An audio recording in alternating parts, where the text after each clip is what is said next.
Hello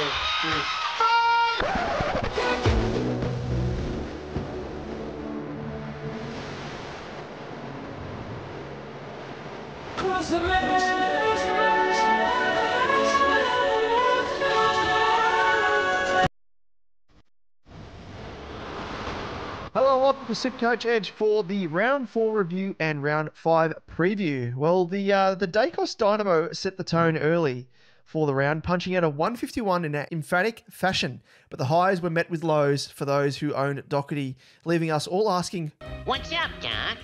Jordan Dawson brought his own footy to the clash with Freo, whilst Longmuir somehow thought it'd be probably more effective tagging Rory SQUARED instead of him, and the margin of performance from the Crows captain reflected why that was just simply a dumb move. So take note, future opposition coaches. Bont, meanwhile, was on track for a blinder until the speed hump known as Bevo tried to, well, Bevo him by throwing him forward at stages, but he must have had English as his captain instead, who punched out a 145, so at least Bevo's happy. Grundy was the other ruck who feasted, dining out on the Eagles' non-existent ruck setup with a score of 144, while Sean Darcy continued deterring for owners who kept the faith in the big oaf. But it wasn't all sunshine and rainbows in the ruck department, however, with Witts deserting 16% of his owners after being a late out due to soreness. Oh, and to top things off, Nank the Tank has been ruled out with a syndesmosis injury against the Dogs that requires surgery, so he's going to be out from the medium to long term, to quote Neil Baum. And amongst it all, we had cash cows mooing and others in line for culling. We covered all that and more in today's episode as I welcome in my usual trusty sidekick in Liam. How are you? Oh, I'm good. What a big week. I didn't realize how much stuff actually happened. I know it's always big, but Jordan Dawson had, as you said, brought his own footy. You don't tag him, and that's what happens. So dumb, so dumb. But in any case, let's get into it. But before we do, we're going to give you where you can find us on socials for the latest news, post-match SuperCoach scores, and a meme or two. And you can do so via Twitter at SuperCoach_Edge, Damon at DamoJoe88, myself at LiamEvans_95, and search Facebook, Instagram, and TikTok for SuperCoach Edge, and that's where we'll be. Yes, and I should mention as well, thank you to the two lads at the Centre Bounce crew, who invited us across to their channel. So be sure to check it out, sub to their channel, check out their stuff. Funny blokes as well, and great blokes at that. Time. So really, really good fun. And really hopeful to do it all again. But Liam, shall we kick it off? Yes, let's kick it off with a look at some of the highlights and the lowlights, which there were many, from the round in the good, the bad, and the ugly.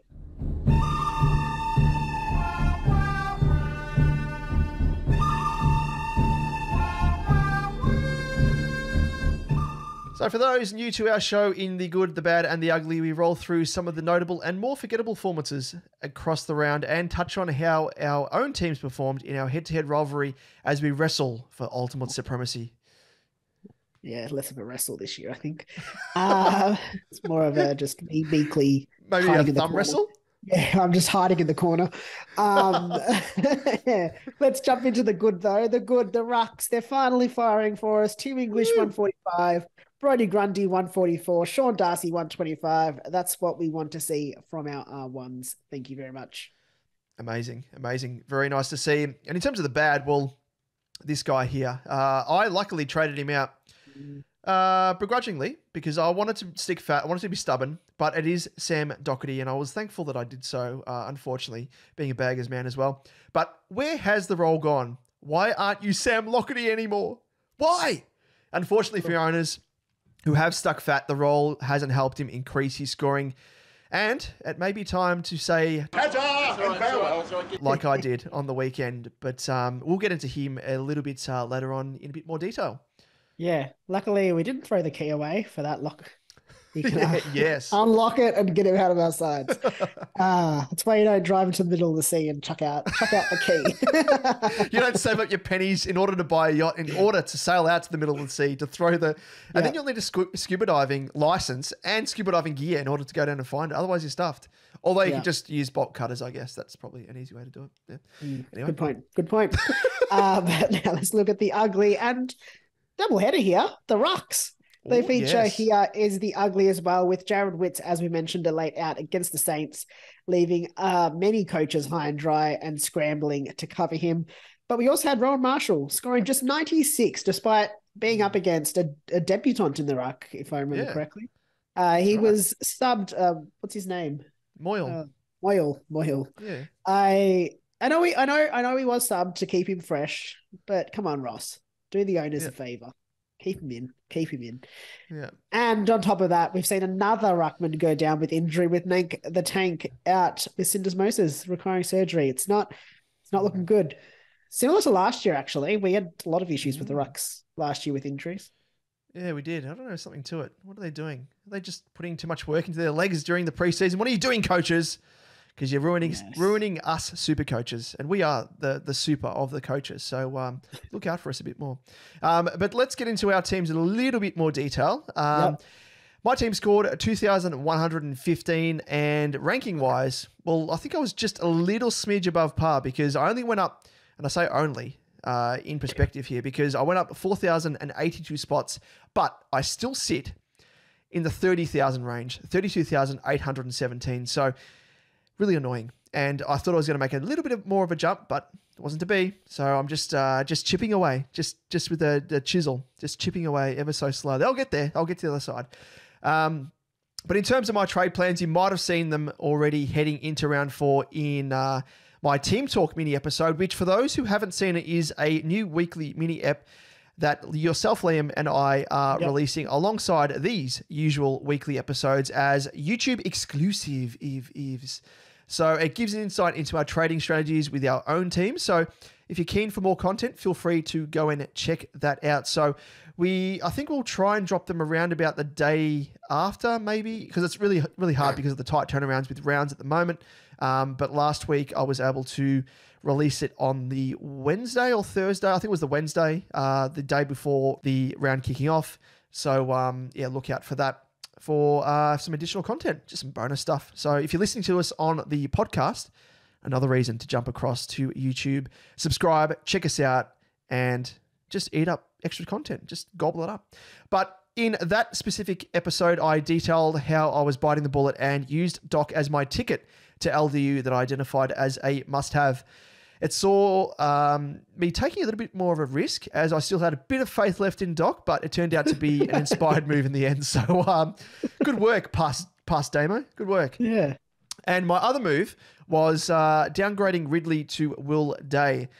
The Riddler, I guess, wasn't fulfilling the piggish defensive role I thought he would, and the downgrade gave me a handy 90k or thereabouts, but also a mid-pricer I rate highly in Will Day. And I mentioned how 2023 might have been a season too early for him to break out in my eyes, but with his favourable role in the middle and decent scoring thus far, he should give me similar output to Ridley at a handy discount and provide flexibility as well once he gets that defensive midfielder DPP eligibility.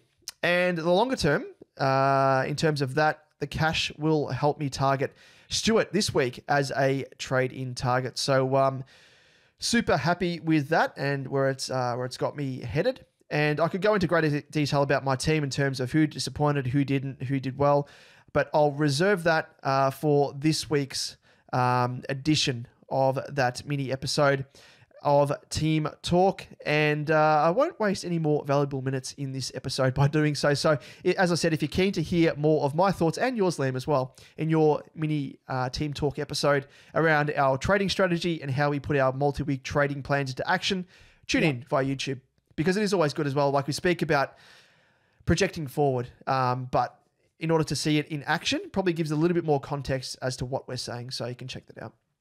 Yep, sounds good. I'm excited to jump on the wagon and get into those as well. I'm going to keep this one short because I don't want to talk about my team too much. If I'm entirely honest, score of 2,044 for the round. Not great.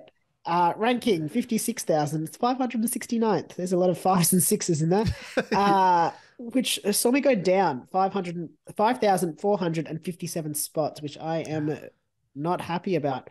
And I feel like I'm at a crossroads and I'm going to have to make a choice here. I can either go aggressive or I guess not necessarily defensive, but sort of just maintain what I would normally do. And you know what? I'm going to go down swinging. I like to be aggressive. Well, I don't like to be aggressive, but I'm going to be aggressive.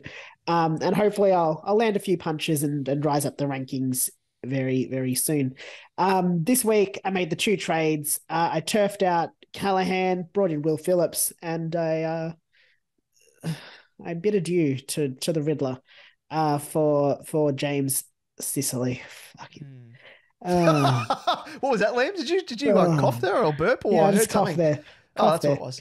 Those YouTube censorship. We said nothing of the kind. That what your algorithms and what your little bots are picking up. No, nothing got nothing said. at all. Nothing got said. No, exactly. Truck him. These trades cost me. These trades cost me points yet again. Another week in a row. But I did need to be more aggressive in my trading strategy. I was tossing up between Doc and Ridley. Ridley, I just didn't like the role, even with, and we'll talk about this a bit later with BZT back. I thought he'd go back to that third intercept, sort of third tall who could play the intercept role. I don't think it really happened. I wanted to get rid of Doc, but I kind of just thought, you know what, I'm going to give him another week, which I shouldn't have. So zigging when I should have zagged. And the same thing with James Sicily. I was considering Will Day, but at the last minute decided, or not the last minute, but the day of decided that I would change it to either Stewart or Sicily. So luckily I didn't go the Stewart path. I did go Sicily, but I could have gone Day and could have been much, much happier. You could say that it was maybe your D-Day. I'm sorry. I could say that. It was Judgment Day. I'm going to leave that one alone. But I do need to. Now you're calling in a Mayday. Okay, I'm going to stop. I'm not bringing May in. No, May is firmly out of my side. Again, these trades cost me points. But I do need to be aggressive, and that's what you'll probably see in the next couple of weeks, is I'm going to try and take a less safe approach, and hopefully struggle to get myself up off the canvas, but see what happens. We'll see what happens. I don't want to play it safe and just sort of wither away at 50,000 for the rest of the year. Yeah. But let's have a look at our head-to-head, Damon. I don't want to, but we can. Okay, I'll do you want to go through it, or do you want? I'll just go through it. You've got the 3 wins. I've got the 1. So you sit on top of the ladder, 2 wins clear, which is nice, and you have a point differential of 149 in your favor. It is what it is. That's virtually what it is. It's nice. It's nice at the top so far, but it's a bit of a cloud cover. But I'm looking to clear the cloud. I think being 32,000, whatever I am. Yeah, it still feels flat, isn't it? I feel as flat as a tack still, even though I'm ahead of you. So I am still, I'm taking a similar approach to you. I think it's like, well, what do you have to lose? Might as well take some risks here and there, which is what I did with trading out Docherty, which now upon reflection, people are like, that wasn't a risk. It's like, oh, it probably was, because I thought he was going to have an absolute blinder against North. And then with Will Day, trading in a mid-price, which I wouldn't normally do, but yeah. Yeah, the day trade-in was probably more the risk, I'd say, as opposed to the Doc trade-out. Yeah, but anyway, we'll delve into more of that, I guess, more discussion in our individual team talk mini episode, so look out for that. But now with the first round of price changes and some injuries and underperformers rearing their heads, it's time to talk about trades in The Price is Right. Show me the money. Oh! Does that make you feel good just to say that? What you gonna do, Derek? Show me the money! Yes, for those tuning in for the first time, The Price is Right is the segment where we discuss potential trades and trade targets from week to week, or whether a specific player under question should even be traded at all. So first up, let's go into going, gone. And these are guys that just need to be moved on at this stage. And first up, we have Toby Nankervis, Nank the Tank, 563.5k, averaging 112.8 with a break even of 102. And while he has had a very solid start to the season, the ruck curse has now extended, And it includes Nank the Tank, with Richmond announcing he has suffered a syndesmosis injury during the game against the Dogs, and he will unfortunately require surgery, which will keep him out for the medium term, which, you'd expect to be 4+ weeks at a minimum if he's having surgery. Yeah. It's going to be more, you think? Yeah, it could be more, especially as a ruckman, I guess, as well. More sort of, I guess, weight bearing, and the jump as well, in that position. So top options to replace him would include, obviously, the inform English and the solo ruck in Brodie Grundy. And just quickly on that, we probably won't touch on him too much this episode, but Grundy has a break even of 23 and faces Essendon and then Richmond after that, which could be a 1-out against Samson Ryan. So things are looking up for Grundy, I have to say.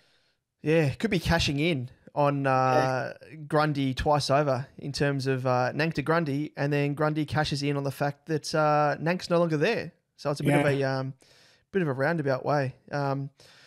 But it's, if I was in that position, I think I'd be looking very closely at Grundy. But yeah, gee whiz, it's hard to ignore the form of English. Surely he's going to come undone. He's going to get concussed. Hopefully he doesn't for his sake, but gets injured, as is always the case. But it's hard to see, especially for Witts owners as well. Gee whiz.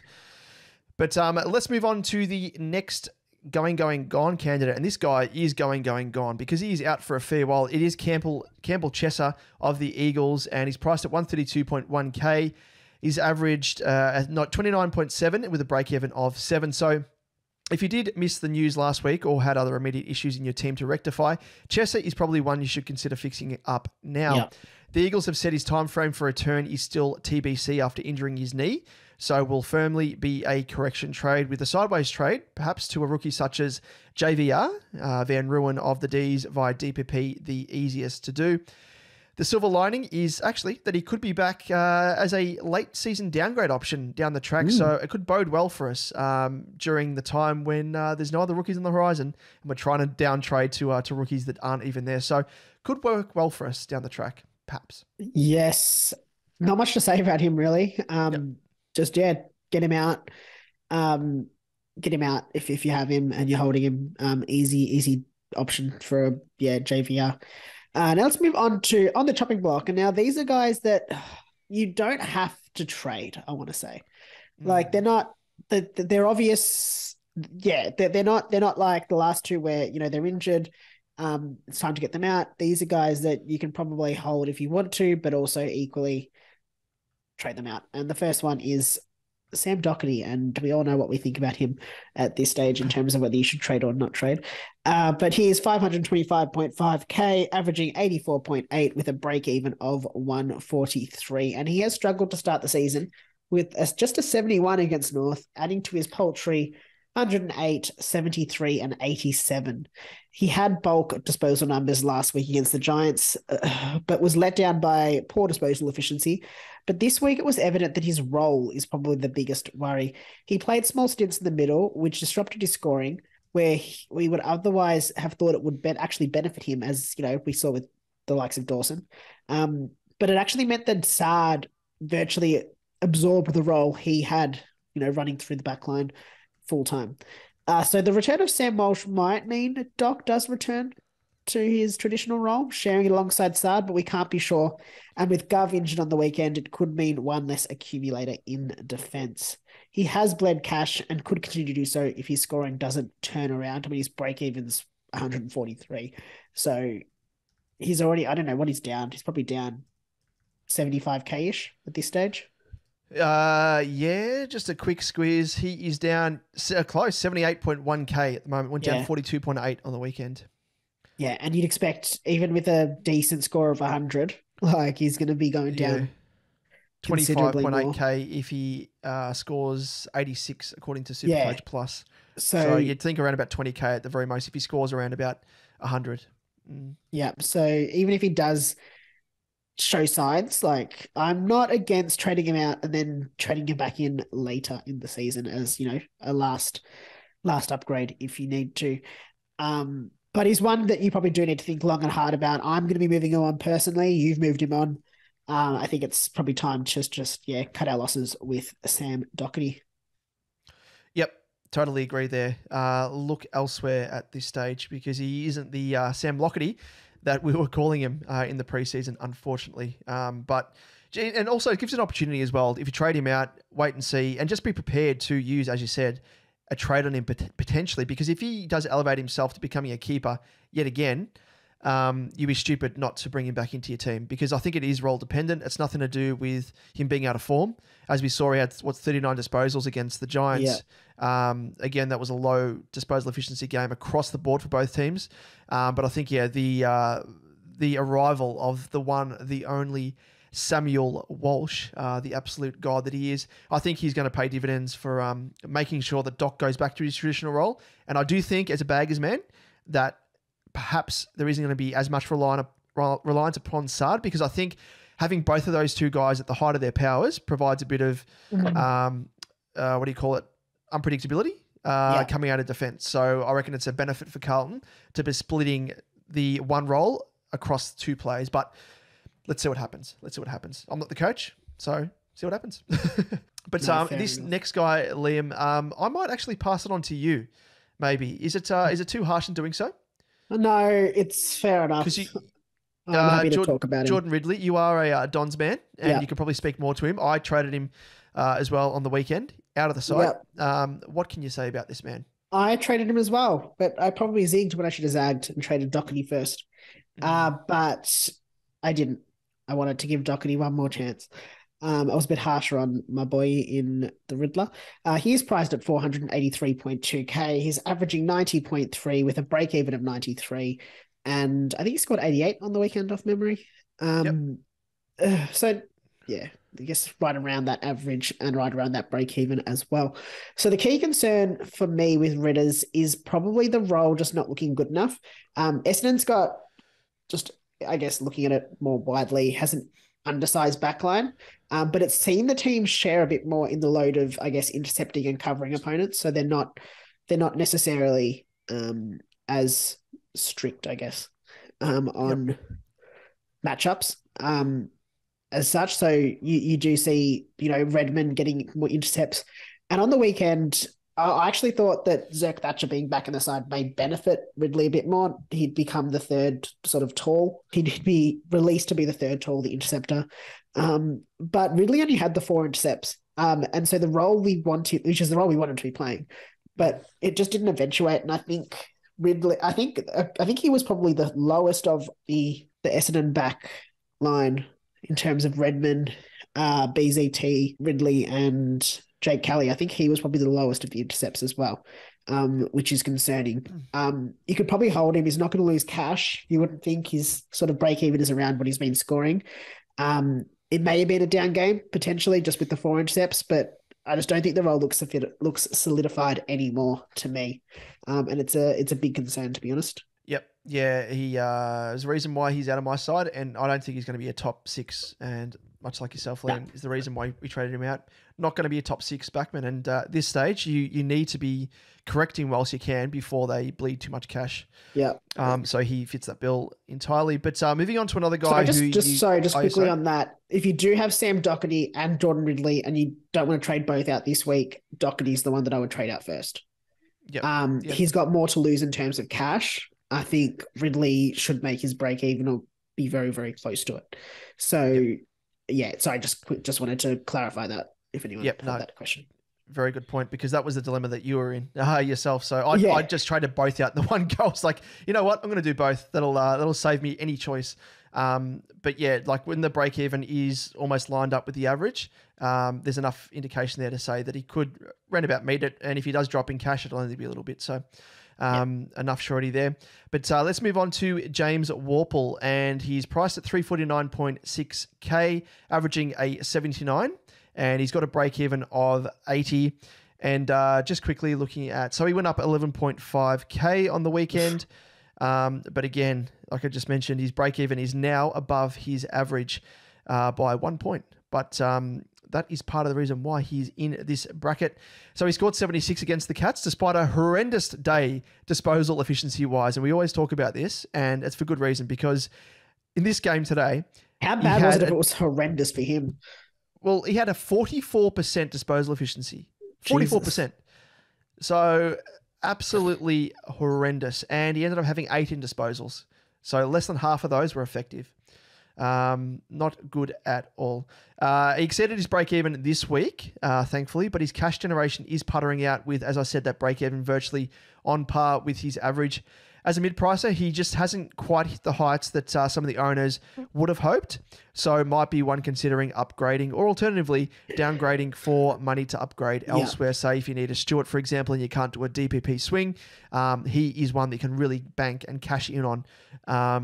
Because, I mean, the Hawks lost. They're going to have a few losses across the journey, obviously, across the course of this year. But as we spoke about last year, as we've spoken about all the time when it comes to Warple, there may come a time when he becomes expendable if there's someone in the VFL in a similar position that is pushing for selection. So keep that in mind. He might be all right in the short term, but he is one to be very, very wary of. But I think aside from all that, even if he does keep his spot, he's just not punching out the scores that you want as a mid-pricer, and he's stopped his cash gen. So you've made as much bank as you can out of him, which unfortunately is only 40.3K at the moment. It's going to take a big score in order to kick-start that cash gen again. Yes, and I'm just very quickly looking at the CBAs, and he is well down on his round one CBAs. He had 77 in round one. Round two, he had 54. Round three, he had 57 and 57%. I haven't got round four just yet in front of me. But it looks like Will Day has really come in and taken a bit of his his CBA count. I would not be shocked if I looked at it again and saw that, and Connor Nash as well, seeing a bit of a rise there. So I think the role for Warple is not looking as good, and you're right in just saying that he could be one that is expendable as well. I would be moving him on if you have him. Moving on to Liam Jones, 260.6K, averaging 48.5 with a break-even of 36. And he has scored a 45 and has gone up in price. But his days are absolutely numbered for those owners that still have him, with his break-even climbing and the need for consistent defensive scorers as the upgrade season starts to kick off. Could be one new way to week on, as you could trade him to a forward rookie next week once you're able to swing, Jay-Z or Sheasel into defense. But signs suggest he just won't make as much more cash longer term unless he puts in a blind to kickstart his cash gen again. I think. I mean, I don't have him. I don't have him anymore, so I actually forgot about him. If I'm honest, but it's a luxury to have. I wish I could do the same. I've got him in my side, and I'm just thankful that he's gone up 32.5K or whatever it is. 32.5K overall, and 24.3 of which was on the weekend. But I think that score is probably around about the mark of what we're going to expect. Again, just reminding everyone, it's probably no secret, he's a key position defender, and he didn't get bulk possessions on the weekend. He had a few nice spoils, which is where he got a bulk of his points. He only had 7 disposals, 3 marks. Again, it was his lowest game for marks overall, not like the fest that he had against St Kilda. So it is pretty much matchup based, I think. St Kilda do concede quite a few points to defenders, hence the reason why he had 12 disposals and 9 marks. So he faces Port Adelaide on this weekend. I'm not too sure how they structure up, but regardless, I think, yes, you could maybe hold 1 week more if you can't afford to swing any DPPs in order to switch him as a downgrade to a midfielder, and swinging like a Constable or a Chesser or someone of that kind back. But I'll be looking to trade him out and look to trade him out over the next couple of weeks at minimum. But if you can afford to do so, I'd be looking to do it now. Yep. Yes. Damon, what are your thoughts on Mateus Filippo? Yes, Mateus, so I still have him. Have you got him in your side? Yeah. Yeah, so I was considering him as an option, as you would have seen in my Damo's Trade Talk mini episode. I was considering him as an option to trade down to a rookie go early on JVR. Didn't end up doing that because it would have required a boost. Thankful I didn't, because he made a little bit more bank on the weekend, which was handy to have. But if you do need to trade someone in order to fund a trade, the poo, as I affectionately call him, may be that man with his break-even creeping higher. So he is priced at 231,200, averaging a 61.8, and his break-even has crept up into the positives now at 20. He made 23.5K on the weekend. Overall, he's gone up 64.4K, so a little touch under the 100K minimum mark that we like to have for trading in rookies. But, I mean, if he maintains his average, he could make 40K over the next 3 weeks. But as that shows, it could be a slow burn if he doesn't have a big score to really kickstart that cash gen, which could happen.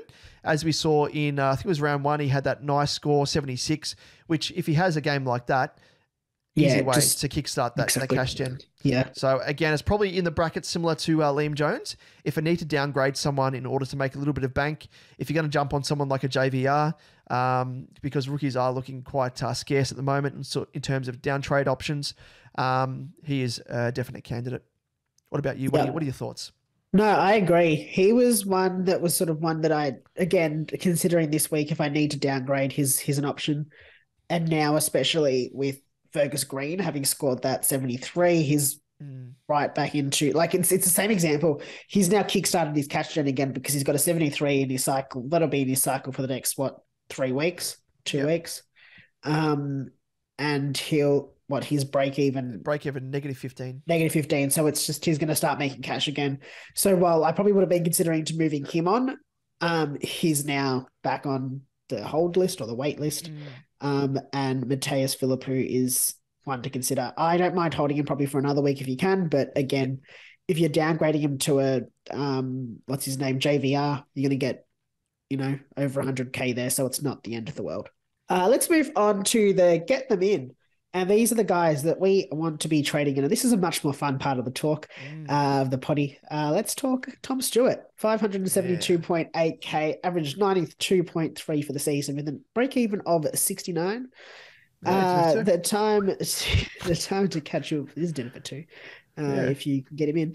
The time to catch the big cat is now. Thankfully, not reaching the 161 break-even that some of us may thought he may have. But he didn't, thankfully, and instead scored just 92 against the Hawks, mainly because it was just after half time. It was just the ball wasn't there. Yeah, exactly. Thank no God, opportunity of scoring. So the Hawks have done us a favour. But it does mean that he has bottomed out in price, a little higher than what we'd hoped. But we've seen what we get with him in terms of ceiling and high floor scoring. Now, the one caveat that I do have here is that his break even so the 160, whatever it is going to drop out, and probably see his break even go up a bit. Yeah. So if you do like to live dangerously, I also like to live dangerously. You could look to wait, and get him down the track a little bit, where he probably goes down a little bit more. But if he scores a 161, you're done. Yeah. Yeah, it's a big risk. It's a big risk. He loves playing as well, those smaller grounds. He's going to have a good run at GMHBA when the Cats get back there. So one to get in, I think, personally. Yep. And just speaking to that point you've just made as well about if you want to live dangerously, just to have a look at SuperCoach Plus, and it gives you an indication of what we mean here. So if he does score, I guess a poultry by his standards, 103 on the weekend against the Eagles, and his break-even 69. He's only going to go up 15.4K, and then his break-even will creep up to 142. And then if he scores below 100, he'll drop 19.5K, and his break-even stays around about that 124 mark. And then again, if he scores below 100, so that's the devil's advocate. If he scores similar to what he did today against the Hawks, yes, he may lose, 30K or thereabouts. But, I mean, do you really want to hold off on the chance that maybe he goes below 100 like he did today? Like we said, The only reason why he didn't go higher than that is because the Hawks just switched off and the Cats turned it on. So more than likely he is going to score higher than that and lift his average overall. So be jumping on him. Jump on him now if you can, unless you've got other immediate issues to address first. But he is top of the list, I think, in terms of trade-ins, in terms of value as well. It's good value. Yeah, agreed. Moving on to this other guy, and he is absolutely on fire. It is Jordan Dawson, priced at 618.2k, averaging a 132.3, if you don't mind, with a break-even of 67. And I do mind, because I don't have him. And what a game from the Crow skipper. He was doing it all, and that's why you should be targeting him when you can. Has shown his consistency this season with scores of 97, 110, 114, and 173 on the weekend. But pleasingly, he's not only playing in the midfield, but also getting back to his kick-ins too. He attended 16 CBAs in the weekend and took 4 kick-ins, playing on from 3. So tip of the hat, good boy. No. Should be better. Should be 4 from 4. 4 from 4. 4 from 4. Okay, we'll be a little bit harder. 4 from 4, George. What are you doing, mate? I don't know. What would have that got him to? 180 maybe? Maybe if he hit a target and went long, but this gives him the consistent floor. Here I am talking like I know how SuperCoach scoring works. Yeah. What an idiot. But this gives him the consistent floor. But in addition to that, the CBAs gives him the potential for a strong higher ceiling like we saw on the weekend. But the irony is, I guess, that Freo chose to tag Laird when they really should have been targeting Dawson, which is what happened last year. We saw later in the year, a lot of opposition coaches were putting time and effort into him, and they did a number on him. So off the back of this big game, do you reckon it could flip? Do you reckon, I mean, they faced my mob in Carlton on the weekend, and I can't see, if he goes into the middle, I can see, yes, similar thing happened to what they did with LDU. They'll play multiple players with him, through him. Curnow, we've got Hewitt, who has played in defence as well. So maybe they throw Hewitt into defence and play a negating role, yet attacking role. But you have to play a full negating role. Like reckon, like with Jordan Dawson, the way he performed on the weekend. Yeah. You need to run through him and play on him consistently. So be interested to see what happens there. But having said that, he's going to be a tough one to get in, because with that break-even of 67, if he scores what he's averaging at the moment, 132, like double his break-even, he's going to be a hard one to get in. So you got to almost weigh it up. And I think for me, I'm happy to almost wait on him. And because of the fact that he has shown that he has been taggable in the past, I'm hopeful, crossing my fingers, that someone will tag him and I'll target him. Because there are other guys which will roll through as well that are going down in price, like Sicily. He's going down in price. Sinclair's going down in price. They're going to be juicy price, like sub 600k. So I'll be targeting them first and hoping that Dawson at some point or another punches out a stinker, and then I can get on him. Yeah, I agree. I don't know. I do like the idea of going at him now. 618. I mean, 618 is still a hefty price to pay. Yeah. It's not value. But does he not come down? No, don't. I don't know. It's hard. It feels like as well you're kind of chasing the 170. Like he scored, he scored 97, 110, 114. If he scored 120, would we be talking about him the same way? No, exactly. And I think that's the thing. You've got to just remember not to chase points. I'm not saying he's a bad pick. I'm not saying he's a bad scorer. It's just, the one, I think we're all tempted because of that 173, and I have been tempted by that 173, I must admit. Yeah. So I think that's the thing that now looking at it, he's got a 132 average, but that's only because of that 173. If you take that out, he's averaging probably around the 110 mark. Yeah. Yeah, I think at this stage, averages are so skewed by one massive score or one, really poor score. So we just have to consider that. I don't mind him, but I do think I think he'll, like a game like that on the weekend will attract a tag, because people will, coaches will see that and think, okay, need to stop him. Yeah. I don't think tagging Laird is as useful as tagging a Dawson. No, he's an accumulator. Like he's like a Tom Mitchell. Laird. Exactly. But just to that point as well, if we even harp back as early as last year, when we were just referencing just before about the fact that Dawson was tagged at a later stage in the year, across round 14, 15 and 16 last year, he scored 140, 134 and 144 against the Suns, North and Melbourne. And he went up 50k or thereabouts from 574 to 626. And then across the next 3 weeks, he scored 80, 92 and 93 when all those teams put time and effort into him. And it ended up dropping below the price point of what he was before he started that 3-run tear of games. So the money that he made, he ended up dropping and then some. So if teams do target him and see him as that point to utilize in terms of trying to negate, then we could see him drop in price point. And that's the risk that you take. If you jump on him now, sure, you may save yourself some cash if he does continue his high scoring. But again, there's a flip side because he is the second most traded in player at the moment as we record this, 6.3% of trades or trade-ins. So it's kind of like a bit of an antipod. If he has a bit of a downer, you've gained on those coaches and teams that brought him in. So keep that in mind.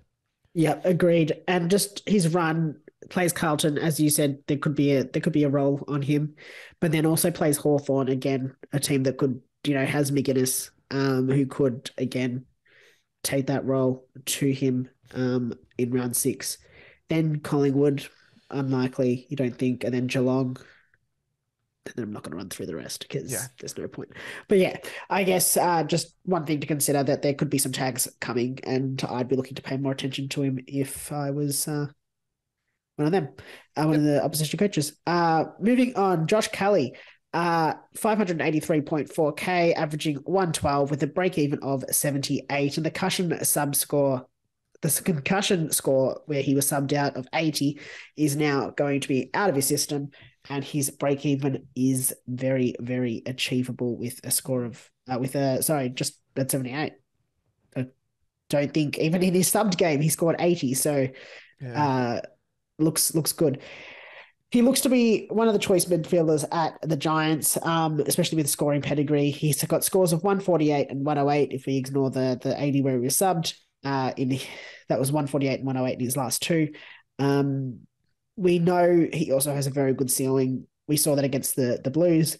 He is one to consider, especially if you're on the hunt for a pod, as he is currently only in 3% of teams. The question would just be, does he finish as a top 10 midfielder? I don't think he... I think he has the ability to. I just don't know if he does. It's a tough one to guess at this stage, I guess. Yeah. Yeah, there's so many players competing for those spots of high quality, so it is hard to say. But yeah, I like him.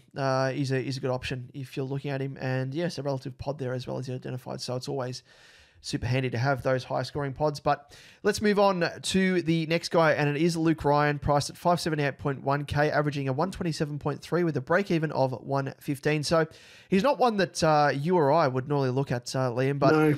Ryan seems to have developed some consistency to his scoring because he hasn't dropped below 100 this season with scores of 171, 122, 105, and 111. You'll snag him for under 600K. The key question will be whether he finishes, again, like we said about Kelly, whether or not he finishes the season as a top 6 to 8 defender. In 2022, for example, his scoring was inconsistent with his 5 lowest scores rating 50, 62, 63, 65, and 70, and his top 5's reading as 156, 146, 141, 128, and 128. So the scores also varied week to week. Very rarely did he turn up in consecutive weeks except for a run between round 18 and round 21. So he's not quite a pod either, sitting in 13% of teams. But I think, he's probably taken on the role that we hoped Young would have and the type of scoring as well at a better price point. But I think you're just better off going for one of the other guys, priced similarly in Sicily, Stewart, or Sard, but especially the first two who have the runs on the board historically and, as we know, are keepers. So I'd like to, take the safer option in this case here because of the, as we identified there, the, historical inconsistency in his scoring, because even though he's going well at the moment, there's nothing to say that they'll continue over the course of the year. So I'm preferably going for a Sicily, a Stewart, and if you're comparing Sard and Ryan, I like Sard's role at the moment. But again, Sicily and Stewart for me. Yeah, I think, I've thrown in Sard there just because maybe you're thinking he's a pod at 13, but he's, 13% of teams. I don't mind the idea of going for a pod in a Sard, and that's what we're going to talk about now. Adam Sard, 587.1K, averaging 115 with a break even of 104. And we've seen what Sard has been capable of when playing that dashing role of halfback alongside Docherty. But this season, he has gone to yet another level as he virtually is the sole avenue in that role, with Docherty being swung around everywhere. This way, that way. Yeah. Never into a role that actually produces good scoring though. He has scored 115, 133, 128, and 104 in at Facade in that first month of the season, and it should only continue unless Doc does revert back to his role of sharing that, halfback, dashing distributor, defender, distributor role. He did score 100 plus in 14 of 21 games in 2022 with an average of 103.1. So definitely not outside the realms of possibility of finishing as a top six defender. Still only in 5% of teams. It does present as a nice pod for those looking for one, but is he a keeper or merely fool's gold? And I'm going to be honest, if he averages 103 his price point's probably the biggest issue there. 587.1k. As we said, what's Stewart this round? 572. So he's more expensive than Stewart. I like him for his pod status in less than, in only in that 5% of teams. That's probably the only reason I'd get him in. If he was a bit cheaper, I'd probably go for him. Yeah. Yep. Alongside a short primos like Stewart, who, as we know, has the runs on the board, has a high ceiling, has a high floor as well. Meanwhile, Sard, he showed that already he's got a pretty high floor. He hasn't dipped below 100 and a high ceiling for the 133 and 128. But again, I just liked these guys that, maybe taking another step in their game. I prefer to have a bit more sample size to just make sure that they have that role, because with Walsh returning, does that now mean that Docherty gets no more CBAs? He's going to be playing that role back what he was in 2022, sharing it with Sard. That will eat into Sard's scoring ceiling and potentially the scoring floor as well. So I would wait if you can, at least for this week. It's only a 1-game sample size once Walsh returns to see how things gel. But I wouldn't be pulling the trigger as yet, personally. I agree. I just think the 103 average last season says that he can still score well. Like a 103 average over, 21 games isn't bad for a defender. But I think the context of the price is probably the bigger issue there. For me, that's where my sticking point is, as opposed to the role or the scoring ability. Yeah. And with a break even of 104, there's no guarantee, even if he does exceed it, to go up by too much. So I'd be going for Stewart first and foremost. And then at least by waiting, it gives you more of a sample size. See if things pan out better or worse or whatever when Walsh returns, and see how the flow-on effect works there. But let's move on to the next guy, and it is, surprisingly to some, Samson Ryan. Really weird to name him here, but there is good reason. He's priced at 156.5k, averaging just a 47.7 with a break-even of 19. And after, as I said, having a quiet one on the weekend with 44, some are probably thinking, wait, this is a mistake. Why are you considering him as like a potential must-have option? But with the news that Nank the Tank, as we said, will be out in the medium to long term, and Ivan Soldo still out with plantar fasciitis for another couple of weeks at least, it leaves the usual backup in Ryan as Richham's sole ruckman, which will mean, first and foremost, his scoring ceiling will be elevated as the full-time ruck, and so too is his cash generation potential. So he is one to consider despite having already increased in value, as he is still at a reasonable price, and being a ruck forward provides cover, and boy do we need it with the ruck carnage that we've been having thus far. So provides a bit of a two-pronged benefit there, I guess, in getting him in. Yes. Who would have thought? Last week we were going, nope, do not trade him in. It's not worth it. And now this week we're like, you know what? Where's the upside? Samson Ryan. Wow. It's funny how much a week can change. I like the trade in, and he's only gone up 30 odd K. Not too concerned about that. I think some people probably go, "Oh, you're paying a premium." It's not the end of the world. It's only 30K. I think for the job security that he's going to have now, and the increase in scoring potential you'd expect, but also his DPP status, that's super handy at this time. Now let's move on to On the Bubble, where we talk about some rookies who you can trade in this round. And first up, we have Jacob Van Rooyen, 123.9k, averaging 71 and a break-even of -71 He has scores of 89 and 53 and has shown he has the ability to put up decent enough scores to make some cash. Job security is obviously the chief concern when we talk about Van Rijn, with Ben Brown being assessed this week for a back complaint and Tom McDonald kicking 4 goals on the weekend. Does he maintain that position? It's hard to know. He does obviously have the flex, I guess, of being able to take ruck. I mean, Tom McDonald, you could argue, can take ruck time, but probably limited. I hope he stays in. Yeah, at this stage, he's a watch and see. He is projected to rise 51.2k if he scores just 42 this weekend. So, I mean, nice little price rise there. If he can hold his spot. Yeah, and like just looking longer term as well, if he does say score that, the week after his break even is going to be 5 and then could go up another 16.6k. So it might be a bit of a slow burn, as we know with key position players, but the main thing is just the job security. So if he is named this week, I think it's going to be hard to say no, because there aren't that many, as we'll go through, rookies on the horizon, especially those in the bubble at the moment. So is slim pickings. We're going to have to take some risks here, which is part of the reason why we mentioned Samson Ryan as a must-have, because even though he's at a higher price point, he's almost a rookie that's on the bubble. Virtually got to treat him as that. So, yeah, interesting one to look at. But let's move on to Tyler Brockman of the Hawks. He's priced at 123.9k, averaging a 57 with a break-even of -43. So injury did hamper his 2022, meaning he was unable to get on the park, but he did work his way into the Hawks' young side for this season. Scored 89 and ended up scoring, what was it, a 20? It was 25. 25. So he ended up getting subbed out of the game in the third quarter. Scored the 25, which will stunt what would have been a nice first price rise if he does play next round. But that's part of the reason, because he was subbed out. Don't know if it will come out as to whether or not he sustained an injury. I haven't seen anything as yet. I don't know if we've found anything on Twitter, but must say, just in terms of his job security, injury aside, Sam Mitchell's youth policy might see him get an extended run in the side, but his job security longer term is just an unknown, because he hasn't played that many games across his career so far. And of course, being subbed out or starting as a sub is a bit of a slight worry.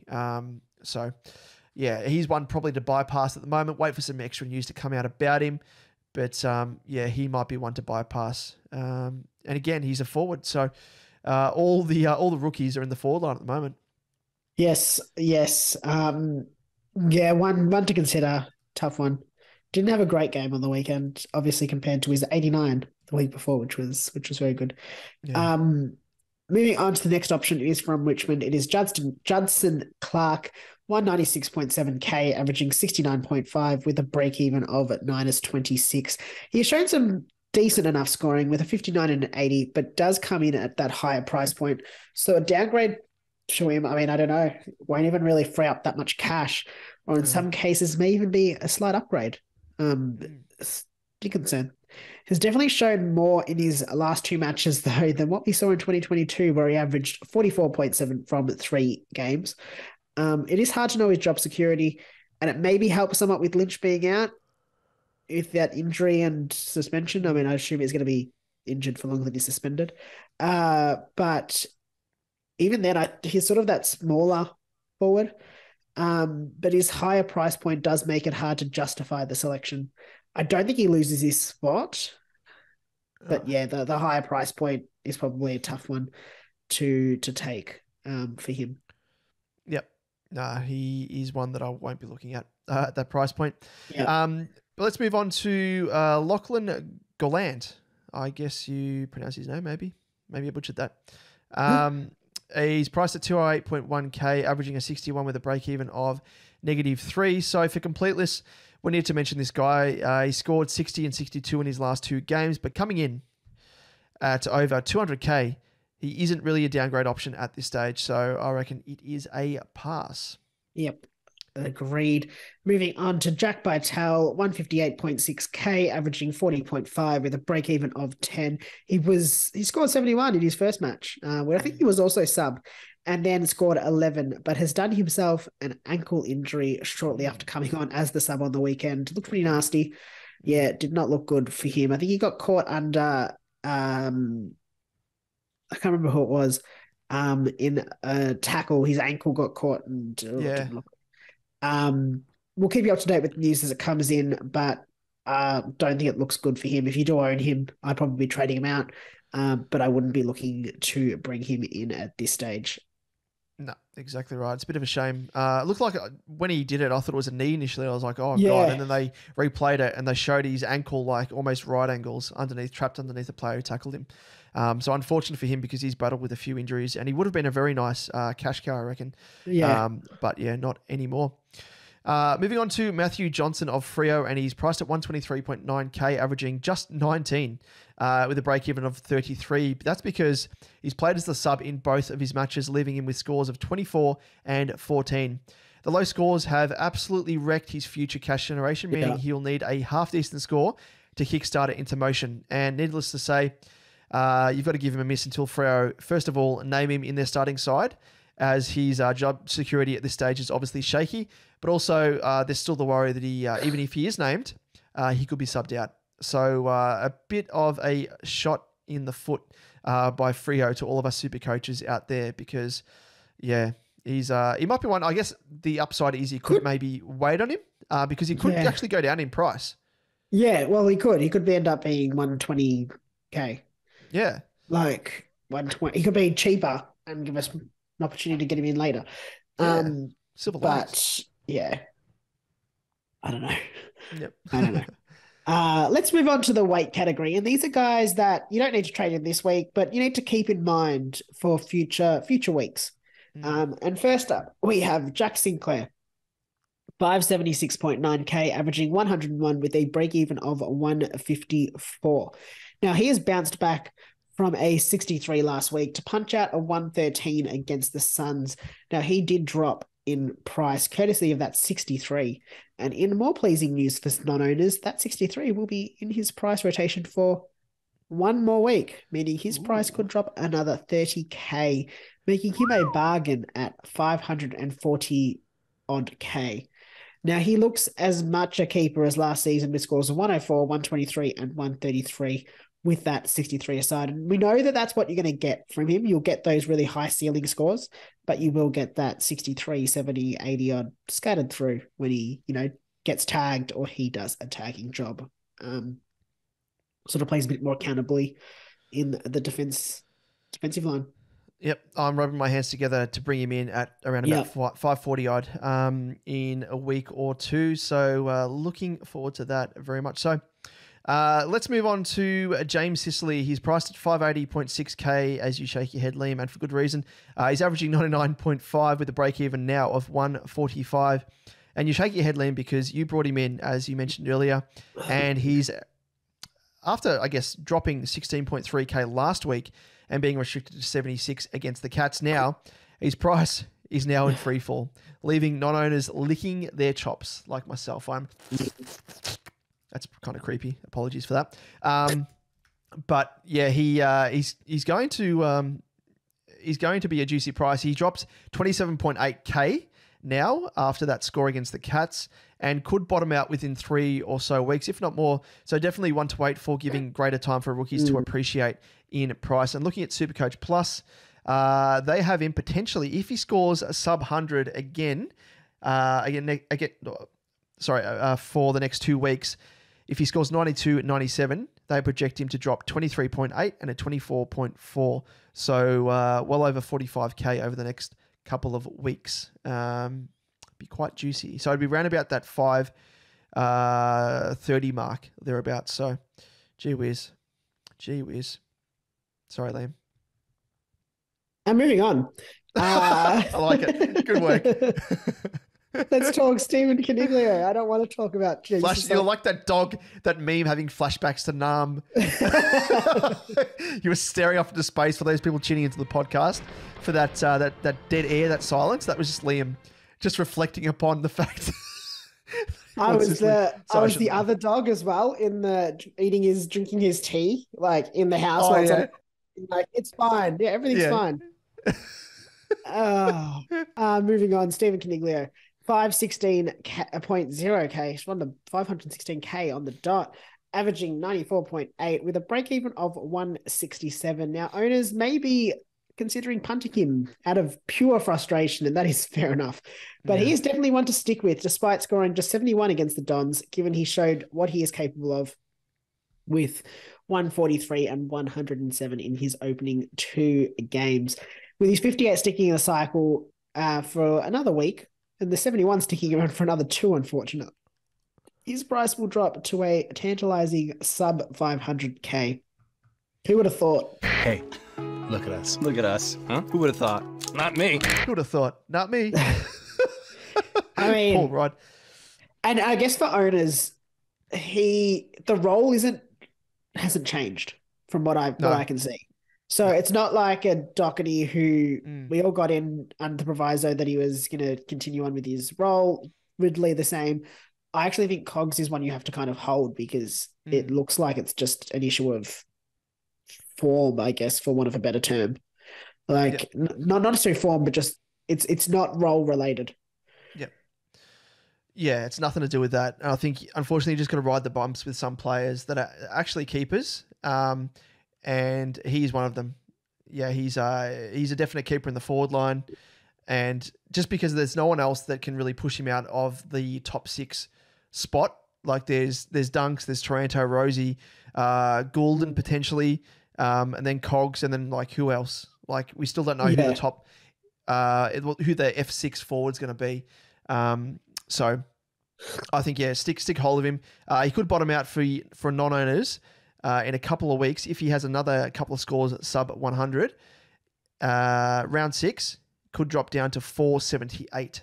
So that would be a very, very juicy. Save us a fair bit of cash and nice little upgrade option there. But Liam, now is a little conundrum that we're posing because a lot of people have these 2 players, and it's what to do with Setterfield and Hopper. And I have both of those players, so I can talk to both of those, but there are some coaches out there that have either or. So let's start off with talking about Jacob Hopper, and he is priced at 364.1K, averaging an 87 with a break-even of 15. And for me, I'm going to hold him and hold him ahead of Setterfield for the pure fact that Setterfield is worth 80K more, almost on the nose, and his break-even, Setterfield, is 85 and a Hopper is 15. So we'll speak to Setterfield in a second, but it's probably combining both in one for me. But Hopper has that break even of 15 and he's averaging 87. If he scores around about 80 odd, he's going to go up another 30K or thereabouts. So here's one still to churn out and squeeze out a little bit more cash from before you trade him in.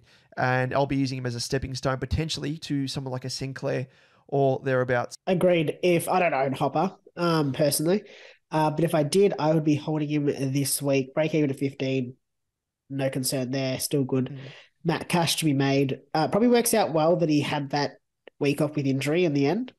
For owners of both Hopper and Setters, because you can trade Setters this week and then trade Hopper next week, which is probably quite useful. I will jump into Will Setterfield there. I don't think there's anything more to say about Hopper there. I think hold is the obvious answer. I think you can trade him if it's really going to benefit your side, if you need to be aggressive. But like, I don't think it's like a must trade. I think when it comes to Will Setterfield, priced at 444K, averaging 103.8 with a break even of 85. When it comes to Setters, I think it's more leans towards trade. Like if you said to me, own both, who do you trade? I'd trade Setters. His break even is 85. It's crept up. Yes, he's averaging 103.8, but it's really just based off one really strong score. Yeah, the 147 round 2, yeah. Yeah. I will say I think he didn't score as well as he should have this round. I think he probably should have been rewarded for his tackles a little bit more. It was just a weird game in terms of low free kick count, and they kind of just let a lot go in terms of tackles both ways. Was bit strange, but Setters led the way for tackles for the Dons. I think even for the game, he looked quite good. So I think he's a trade or a hold. I'm not set on having to trade him. I think he should make. I don't think he'll go down much if he does go down at all. No. But yeah, it either works. I personally probably going to be trading him out this week. He has made cash. He's made just under 100K, so he's done his job. It's time to put him out to pasture. Yeah, and time to go. Remember, we'll set a goat. Yes, exactly. Put him on the wall of. Put him in the album of cash cows that we cash cows. Yeah, cash cows of fame. Yeah, the mid prices of fame. Yeah. He's done his job. An absolute goat. So I will be bidding him adieu as well, putting him out to pasture, literally to pasture. He'll be out there eating grass and everything else, as goats do, apparently. And he'll be having the time of his life. So thank you, Will Setterfield. And I hope you have a fabulous career at Essendon, but I just hope you don't win a flag with him. Thank you. As a Carlton man. But no, it's good to see him performing quite well. But yeah, for me, he's my ticket, as I've said, to Stewart. He's done his job. That was kind of what I earmarked him as when I brought him in. Was my ticket to a fallen primo, and Stewart is that man. So he has done the job for me well and truly. So that pretty much sums it up, doesn't it, Liam? Yeah, so agreed. Now is the time for the next segment, and it is Liam. Oh! I'm the captain now. Look at me. I'm the captain now. That's true. Actually, maybe we do that. Maybe we do that, like from week to week, where the person who is the captain, because like we don't know the suspense, whoever is the captain, whacks on the captain's hat, which I've got mine here, which I can't wear, unfortunately. I was keen on wearing it. Has to intro the segment, so I like that. You get the royalties of doing that. Yeah, I do like it. I do like that idea. Yep, very nice. Fits you well, Liam. Oh, thank you. Now, I'm the captain now. We chat about our VC and C options that you got for the upcoming round of SuperCoach. And as always, we scrounge through the data. We go through it all and we find the best options for you to consider. And we'll chat about our little head-to-head later in the segment. But let's kick off with some vice captaincy options. And we have on Thursday night, 7:40 at Adelaide Oval. This is gather round, so all the games are in Adelaide. So just, I don't know. If you're someone that likes to look at historical averages at stadiums, keep that in mind. Rory Laird is our first option. He has an average of 128 in his last 4 against the Blues with scores of 123, 144, 109 and 136. So nice little scoring average there. Yep, definite option there, Rory squared. Next up is his teammate in Jordan Dawson, and he has an average of 117.25 in his last 4 games against the Blues with scores of 134, 126, 96 and 113. Comes into the game with scores of 97, 110, 114 and that mammoth 173. So, yeah, I guess the question is, will Carlton put a bit of time and effort into quelling him? So keep that in mind. Now, next up, we have, in the same game, Paddy Cripps. He's an average of 115 in his last 4 against the Crows with scores of 151, 146, 65 and 98, really dragging that average down. Both the 151 and 146 should be noted. They came in his 2 games against the Crows last year. And he has his second best average of any side against the Crows. So it's all coming up Cripps with 114.1 from 10 outings. That's his average against the Crows. The Crows also give away the 3rd most points to opposition inside mids. So something else for owners of Cripper to consider. Yeah, a bit of a matchup edge there. I like that from SuperCoach Edge, if we do say so ourselves. But moving on to Lockie Neal, who faces North Melbourne on Saturday at 1:10 p.m. in Adelaide Hills. And we're with the Centre Bounce crew on their live review of the round that was. And they were querying, where's Adelaide Hills? And I suggested maybe it was where JFK was sniped from, on the... what do they call it? The grassy knoll. Yeah, that's it. Yeah, I was thinking it might have been like Beverly Hills, like maybe it's the upmarket. Oh, yeah. That's where you want to be? Yeah, that's what I'm playing in my head right now. Adelaide Hills, that's where they want to be. So has an average of 134 in his last 4 games against the Roos with scores of 105, 156, 135 and 140. So North also give away the second most points to opposition inside midfielders. So with that average and that stat could be a juicy VC option. Very juicy. Love some juice.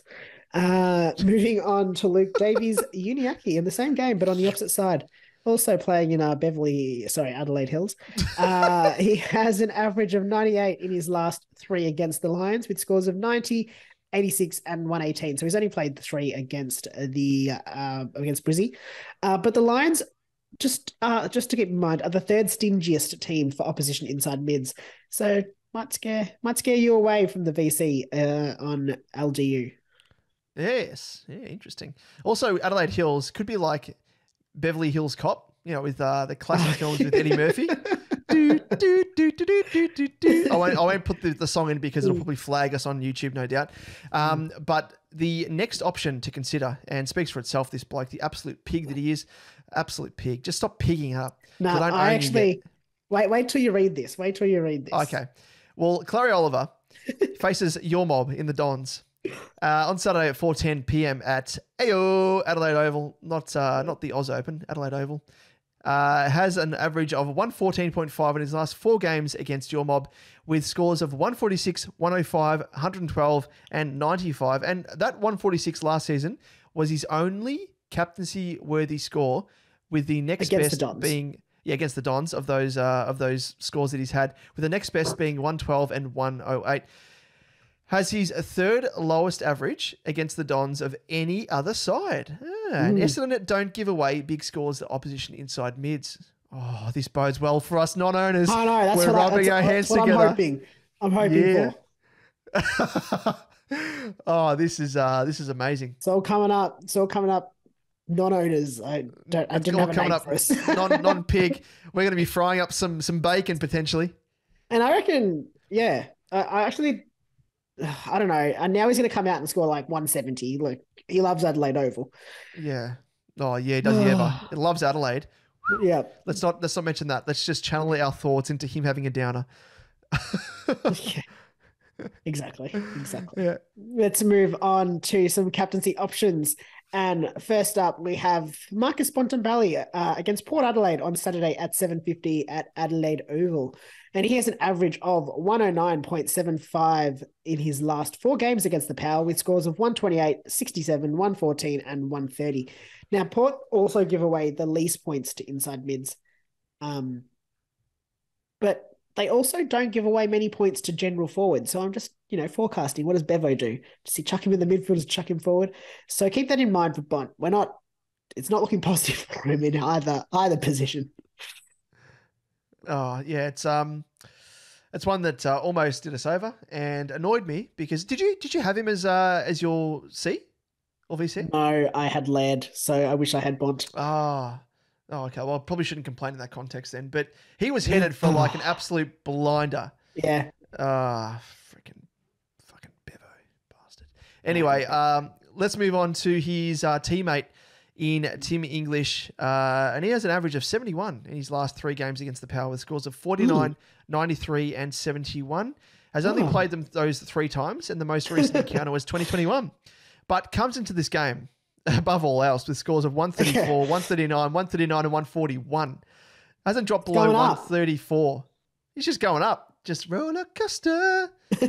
But he's on a roller coaster. He's like ascending like at the start of the roller coaster, and then he's about to take that dip. Just keeps going. No, he just keeps going. To the clouds. See you, buddy. See you, Timmy. And to top it off, though, Port give away the 3rd most points to opposition rucks.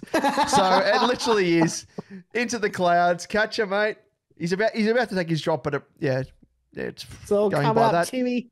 Yeah, Timmy from South Park. So that's that. All right. I need him in my side. Moving on to Sunday, 3:20 at Norwood Oval. We're really just trying to find... Isn't the Sandful team playing there at that time? What's going on? I would have thought so. He has an average of... Josh Kelly, I didn't even tell you the player.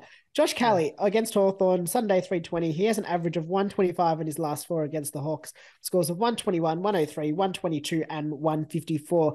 Comes into the round with scores of 80, which was obviously concussion affected, 148, and 108. But, Hawthorn give away the 4th least points to opposition inside mids and will... I don't know, Finn McGuinness, I think his name is. Yes, Finn McGuinness. Be used as the tag on Josh Kelly. Yes. So, I tried to keep my laugh in, but that it sounded like you were a bit of Chloe Oliver there, just gorging on points, just picking it up. Yeah, just picking it up. That was good. That could be Josh Kelly. That could be an omen. Maybe could be. Kelly picks it up. But yeah, interesting. Maginus. What's his name? McGuinness.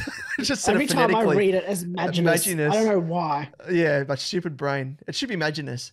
Reminds me of VagiClean from Make Myself and Irene. VagiClean, huh? What's the matter, honey? Little extra cheese on the taco? Price check on VagiClean. Aisle 5. That's VagiClean. We got a customer down here with a full-on fallopian fungus. She's baking a loaf of bread, and I think it's sourdough.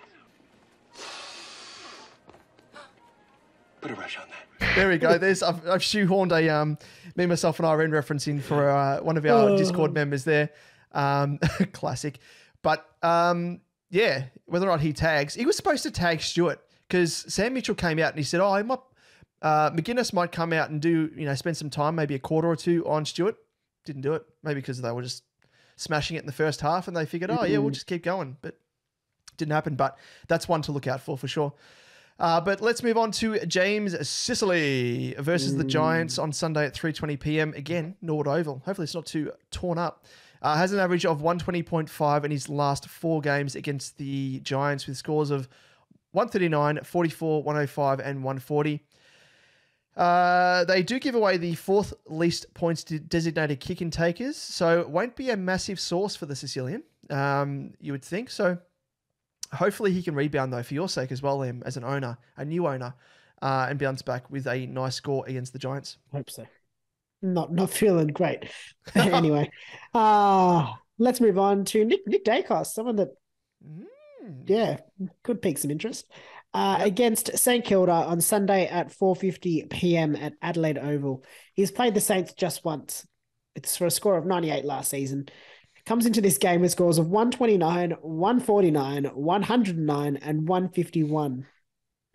Big news here, though, is that the Saints give away the 2nd most points to opposition wing defenders, which will benefit Daicos greatly. I am licking my absolute chops for this because I've been waiting to put the VC on him, but I can't for this case because he's playing Sunday. Yeah. So I'm going to have to roll the dice with the C. And I am very, very tempted because I'm kicking myself because I was very close to putting the VC on Daicos and didn't, and missed out on a 151 one that I would have claimed. So I reckon here he is, as we've seen, like the teams that have matched up, even on the weekend, the Suns, I was probably the first maybe quarter and a half, 2 quarters before the Suns changed their game plan, but they were chipping back and forth with defenders. And still they started just kicking aimlessly down the line and ruined it. But I think with the Pies playing on so quickly, could bode well. We know the chain of possessions that Daicos likes to start the chain, then run on for a handball, then run down the line for a mark and kick, and then run into forward 50 and kick a couple of goals like he did in the weekend. Like, he is an absolute machine. And yeah, he could benefit from this matchup, as well as the lack of attention that he's getting from opposition coaches. And you think that will continue? Maybe? Winhager, he's playing. Could he do a number? No, I don't know. No, I'm backing him in. I'd back him in too. Which leads us, Liam, as a bit of a segue into our captaincy head-to-head. Shall you be honest? Yes, I've taken the Chockies again this week. It's the only thing I can do. I picked Brody Grundy, you took Clary. Even though I can't actually pick an actual captain for my own side. Again, I had Laird. I had Alder you into Laird. What else have I done? I can't remember a week where I've had a decent captain score. But that's beside the point. I'm doing well here. You're doing well here, so that's all that matters. That's all that matters. You've got a bit of a one up on me. I've got the one up on the or two up on our head to head overall in points.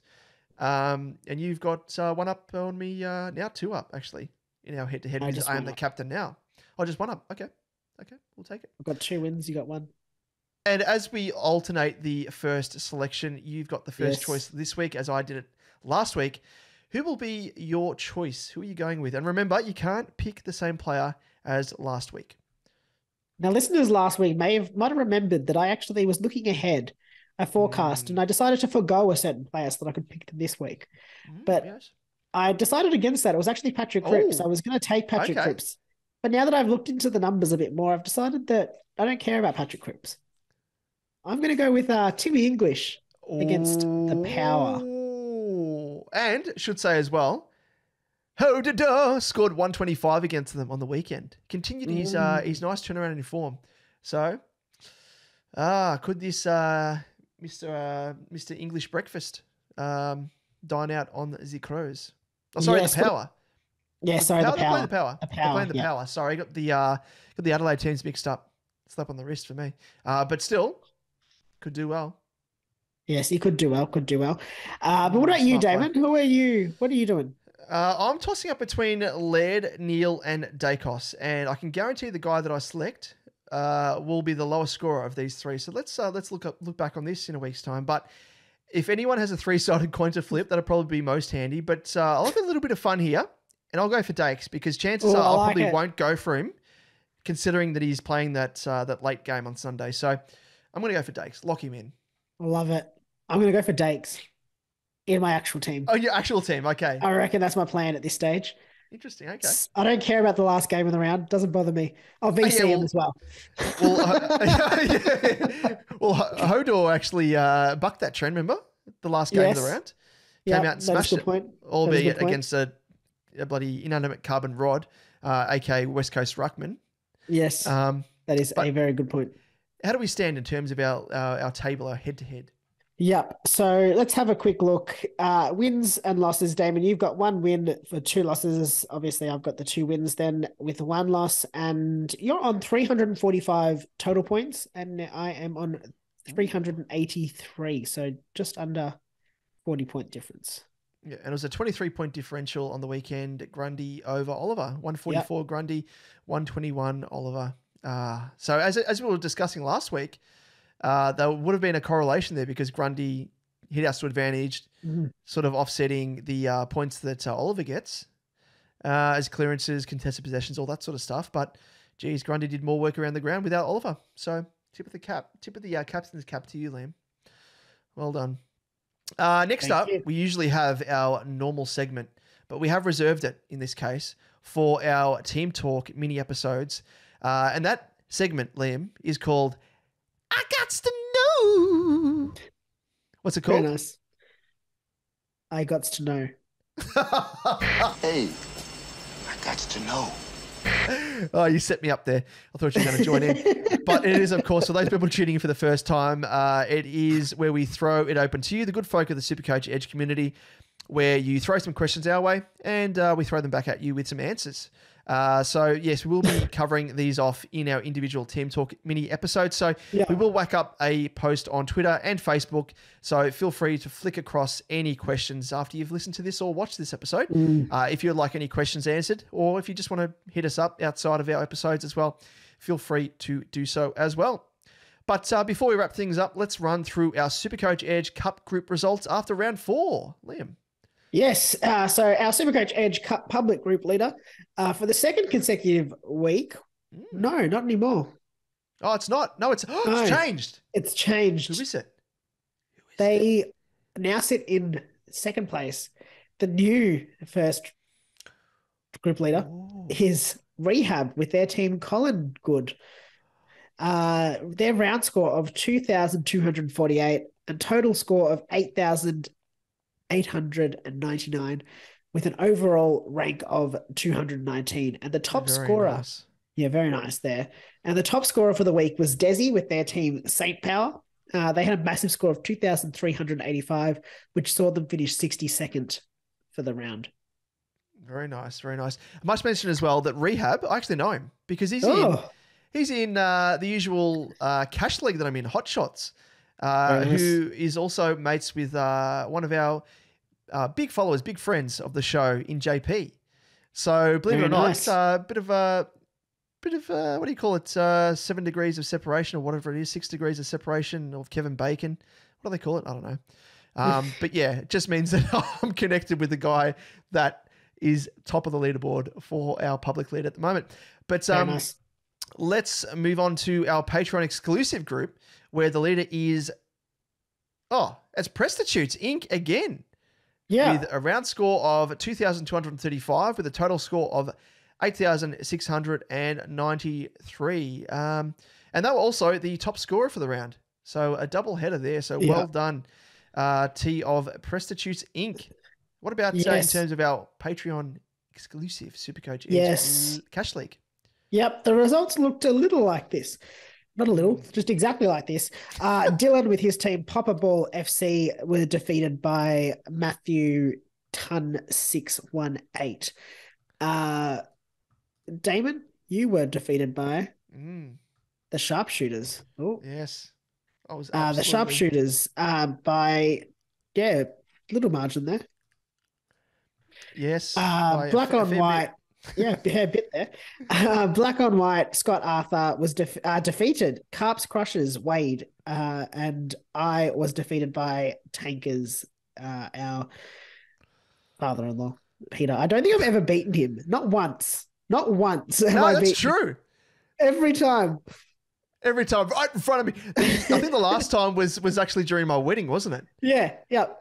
And that was the side talking point of the wedding. Everyone's whispers going around like, "Oh, who's beating who?" And you did yourself and him a solid by tanking, taking his name potentially to give him the win. But no, he's what is it? 3? You reckon it's 3-0, 4-0? Yeah, How many times I think it's have about 3-0. It's definitely about 3-0. Interesting. And what about in terms of the table? How are things looking at the top? The top 4 of the 8 that we've got in the league. Yeah, the top 4 is looking great. Scott Arthur sits pretty with 3 wins and no losses. On top of the ladder, with his team Black on White. Matthew sits in second place, Ton 618 with 2 wins, 1 loss. Carps Crushers, Wade, 2 wins, 1 loss, and in 4th place we have Brett with his team, the Sharpshooters, also 2 wins and 1 loss.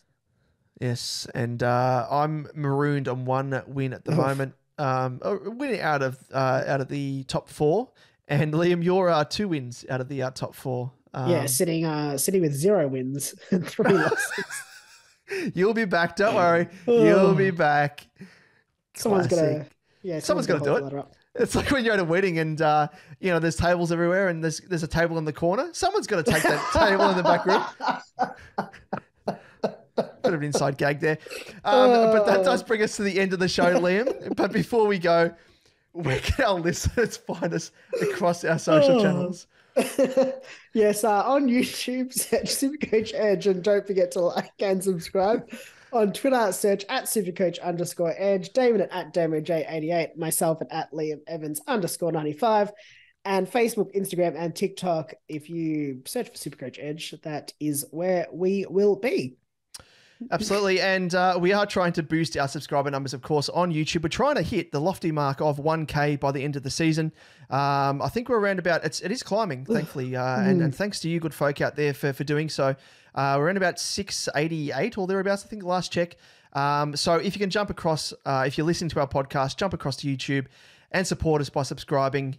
Nothing more, nothing less is what we ask of you. If you can do that, absolutely amazing. And also tune in as well, as we've said, to our Team Talk episodes, our mini episodes that we will be doing post this full episode, which is YouTube, again, exclusive. So check that out. But that is it for another episode. Thanks, as always, for tuning in, and all the best for the round ahead as we all gather round in Adelaide. Hopefully we can all dine out and,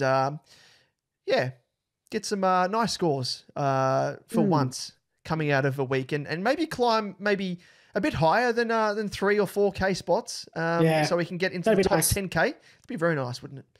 Nice. But until then, we'll catch you same time, same place. We'll see you then. See you guys.